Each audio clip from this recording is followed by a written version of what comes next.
сәлеметсіздер ме көрермендер, желіде жедел хабар. Қазақстанда мереке күндер тізімі бекітілді.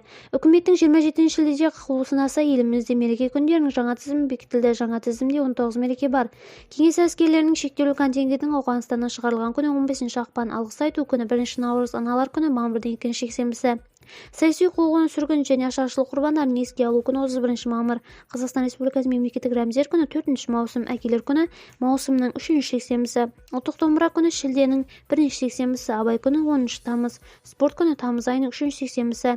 Семей ядролық полигоны жарылған күн 29 тамыз, білім күні 1 қыркүйек, отбасылық күні қыркүйектің 2 жексенбісі. 5 қыркүйек Қазақстанның халықтық тілдері күні, еңбек күні қыркүйектің соңғы жексенбісі, қарттар күні 1 қазан, нан күні 16 қазан, энергияны үнемдеу күні 11 қараша, ұлттық валюта күні 15 қараша, Қазақстан Республикасы тұңғыш президенті күні 1 желтоқсан.